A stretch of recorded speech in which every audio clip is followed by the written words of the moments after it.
Bonjour à tous, je suis Kylian Marlier, votre trader formateur. Bienvenue dans cette nouvelle vidéo super importante, les clôtures partielles en trading. Comment ça marche? Bienvenue dans ce guide complet. Je vous partage mon écran et je vais vous montrer comment bien utiliser les clôtures partielles en trading. Alors déjà, on pourrait se demander c'est quoi les clôtures partielles? C'est assez simple. Une clôture partielle, c'est en fait le fait de fermer une partie de notre position pour rester en gain en fait et rester tout simplement avec notre position de départ et donc conserver notre point d'entrée, mais également de sécuriser un minimum de gain. Par exemple, j'ouvre une position sur le DAX, sur l'euro-dollar avec un lot à 0,10. Je peux faire une clôture partielle, donc clôturer par exemple 0,05. Ainsi, bien du coup, je vais avoir 0,05 de prise de profit tout en gardant mon point d'entrée initial et je vais laisser courir mes 0,05. Ça me permet de avoir, on va dire, une alternative au stop loss créditeur. Le stop loss créditeur, si vous avez une grosse impulsion, en fait, même si vous mettez votre stop loss créditeur, il faut que les prix rebaissent pour le toucher. Donc, vous allez gagner moins d'argent. On se retrouve sur l'AUD-USD en H1. Une explication vaut de toute façon plus que 1000 mots. On a par exemple, je vous avais fait une vidéo sur l'AUD-USD avec cette stratégie d'offre et de demande super intéressante.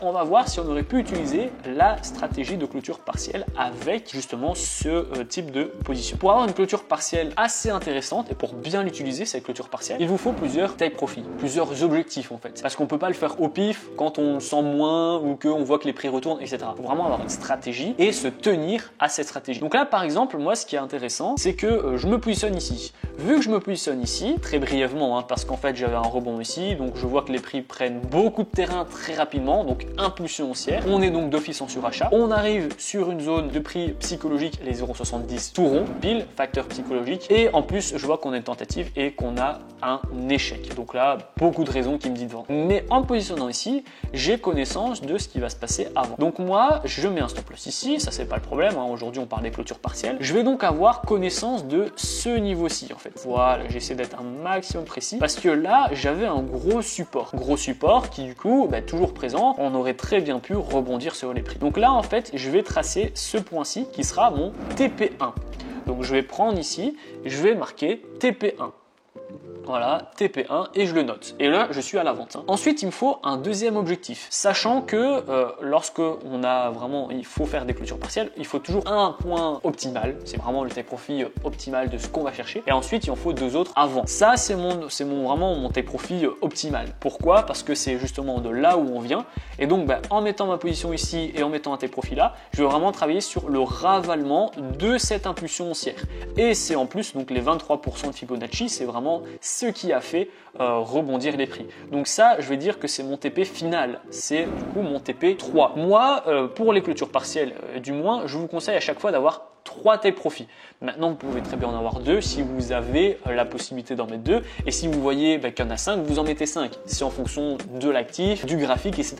En fonction de beaucoup de facteurs. Mais là, dans cette stratégie, j'en vois 3, donc je vais mettre 3 TP. Pourquoi j'en vois 3? Parce que donc j'en ai un ici, j'en ai un qui est mon TP optimal, et j'en ai un autre en fait qui est entre les deux, c'est ici. Parce que là en fait je vois qu'on avait un rebond, encore un rebond aussi, une zone de résistance encore, et là une grosse zone de résistance. Donc je peux également m'attendre à ce que les prix puissent rebondir. Donc ça c'est également en plus une autre indication que vous n'avez pas forcément peut-être vu maintenant, mais vous allez le voir parce que je vais vous l'expliquer. Le TP2 correspond à 50% plus ou moins de l'impulsion haussière. Quand on va travailler avec Fibonacci par exemple, on va à chaque fois aussi vouloir dans un premier temps rattraper 50% de la hausse ou 50% de la baisse, qui donne justement un signal comme quoi on a déjà fait le plus gros du travail et donc que ça devrait continuer de baisser. Donc là j'ai un TP1 assez court-termiste mais parce qu'on a un gros support, un TP2 à plus ou moins 50% du retracement de la hausse et un TP3 qui est mon TP optimal qui serait en fait donc de la correction et du ravalement à 100% de l'impulsion haussière. Donc une fois que j'ai fait ça, j'ai déjà fait un gros travail pour ma clôture partielle parce que j'ai au moins des gros objectifs. Ça veut dire que je vais pas partir comme ça au feeling ou parce que je vois une petite bougie haussière qui va me faire peur, etc. Non, là la psychologie n'intervient pas du tout parce que j'ai déjà tracé mes take profit avec une psychologie saine et neutre. Et ensuite, je vais mettre du coup mes stop loss, mes take profit, etc.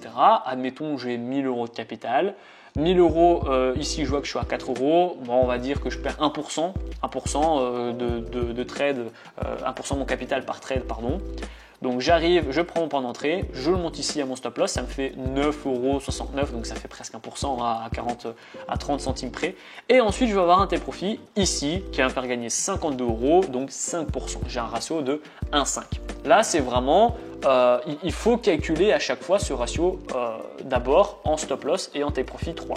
Et ensuite, on va le calculer, c'est important aussi, en TP1. Donc là, je vais regarder, je perds toujours 9 euros et en TP1, je vais gagner 14 euros. Donc ça, c'est quand même intéressant et c'est ce que je vous recommande de faire, c'est veiller à ce que votre TP1 soit déjà à un ratio 1-1 minimum. Parce que si vous mettez un TP plus proche que votre stop loss de base, là, votre TP1 a déjà un mauvais ratio. Donc c'est la règle, c'est ce que je vous recommande. Essayez d'avoir un TP1 minimum avec un ratio 1-1 et après, le TP2 peut être à 1, 1.5 ou à 1.2 déjà et un TP3 à 1.3. Ça, c'est un peu vous qui voyez. L'objectif surtout, c'est d'avoir le premier TP qui a 1-1 minimum et ensuite le TP final, que ça soit un vrai gros TP. Donc là, une fois que j'ai ça, eh bien, je vais pouvoir regarder mon lot, ma position de perte et ma position de gain. Là, ce qui va m'intéresser, c'est que je suis en 0,04. J'aurais pu être en 0,03, j'aurais pu être en 0,10, j'aurais pu être en lot 1. Le lot n'a pas vraiment de problème, à moins que, évidemment, là ici, vous êtes en 3 TP, donc il faut quand même minimum un lot à 0,03. Vous pouvez pas mettre de clôture partielle avec 0,01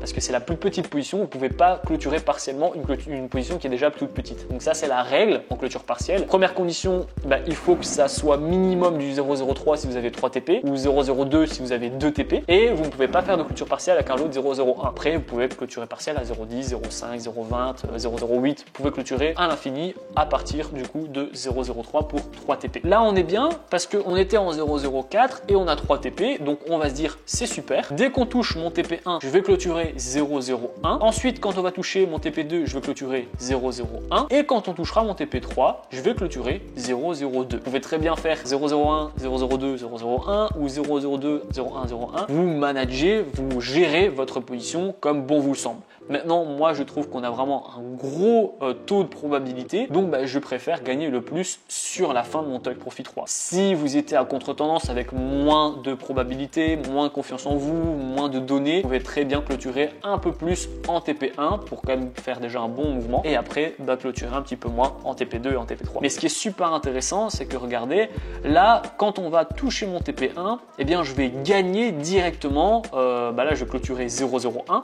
Donc, je vais gagner ici 3,50 € et je vais garder mon point d'entrée et je vais garder ma position. Alors que si par exemple j'étais en 0,01 et je mettais un stop loss créditeur lorsque les prix étaient là, eh bien en fait il aurait fallu que les prix repartent à la hausse pour toucher mon stop loss créditeur. On est d'accord? On le met chaque fois avec un petit peu d'écart, mais on le met quand même assez loin pour laisser respirer les prix et laisser la correction. Donc du coup, au lieu de gagner ici 3,50 €, eh bien en fait j'aurais peut-être mis mon stop loss créditeur ici et donc on aurait très bien pu toucher et me faire gagner que 1,80 €. Donc c'est ça qui est bien avec les clôtures partielles, c'est que vous gagnez entre guillemets la totalité de votre position que vous allez couper à l'instant T. Et vous n'avez pas besoin que les prix repartent dans l'autre sens pour toucher votre stop loss créditeur et donc vous faire gagner moins. On arrive sur un support, ok, je coupe à l'instant T une petite partie de ma position, je conserve mon point d'entrée qui est super bon et je laisse courir la position. Et je clôturerai plus tard les autres avec le TP2 et le TP3. Donc ça c'est de la clôture partielle. Moi ce que je vous recommande, c'est d'avoir à chaque fois 3 TP. C'est bien parce que du coup, chaque fois, rappelez-vous, je vous dis d'avoir 3 unités de temps. Donc si vous faites du day trading, je vous dis D1, H4, H1. Si vous faites du swing, je vous dis W1, D1, H4. Si vous faites de l'intraday, je vous dis D1, H1, M15. Et si vous faites du scalping, je vous dis 1, 1. Là pour le coup, il n'y a que du M1. Mais ce qui est bien donc, c'est qu'en fait, vu que vous avez 3 TP et 3 unités de temps, vous pouvez mettre 1 TP par unité de temps. Ce que je vous conseille, moi, en fait, c'est d'aller en day trading. Day trading, on commence par D1. D1, vous mettez le support et la résistance qui est cohérent et ça sera votre TP3. Ensuite, vous allez en H4, support, résistance, que vous voyez pas en D1. Et là, ça sera votre TP2. Et puis, vous allez en H1, vous mettez à nouveau encore un support et une résistance cohérente qui sera votre TP1.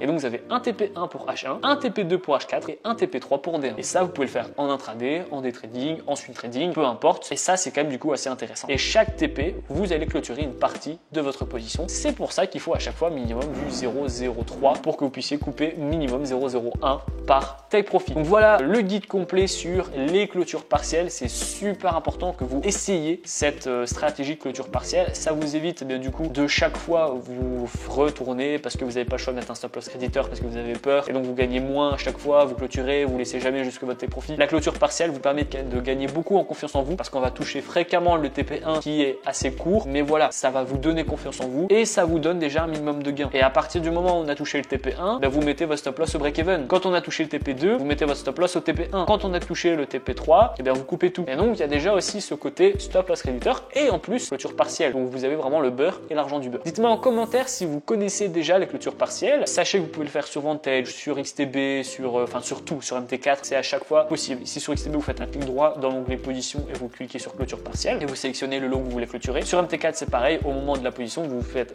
un clic prolongé, vous cliquez sur fermer et puis au lieu de modifier votre stop loss ou quoi, tout au-dessus il y a le lot. Si vous mettez un lot à 0,01 et que vous appuyez sur fermer, ça va vous couper le lot que vous avez indiqué tout en haut. Donc c'est possible, peu importe votre plateforme, c'est super important. Donc essayez-le. Dites-moi en commentaire si vous le connaissez, si vous l'utilisez déjà, si vous allez l'utiliser et surtout si vous avez des gros problèmes avec le take profit, stop loss, etc. N'oubliez pas que vous allez pouvoir rejoindre ma formation totalement gratuitement. C'est le premier lien dans la description afin de faire vos premiers pas et vos premiers gains dans le monde du trading. Dans la première vidéo, je vais vous expliquer comment faire pour vous créer un compte sur une plateforme ergonomique. Ensuite, je vais vous donner des stratégies de trading. Je vais même vous donner des indicateurs qui vont dire quand acheter, quand vendre, quand couper votre position. Vous donner ma propre stratégie qui m'a permis de gagner mes premiers 1000 € par mois en trading. Vous la copiez, vous la collez, vous la modifiez en fonction de votre profil d'investisseur. Et enfin, on verra ensemble les take profit et les stop loss pour que vous puissiez être un trader qui dure dans le temps. La vidéo elle est terminée, j'espère qu'elle vous a plu. Si c'est le cas, n'hésitez pas à la liker, à la partager et surtout abonnez-vous. Et puis moi je vous dis à très bientôt pour les prochaines vidéos. Ciao.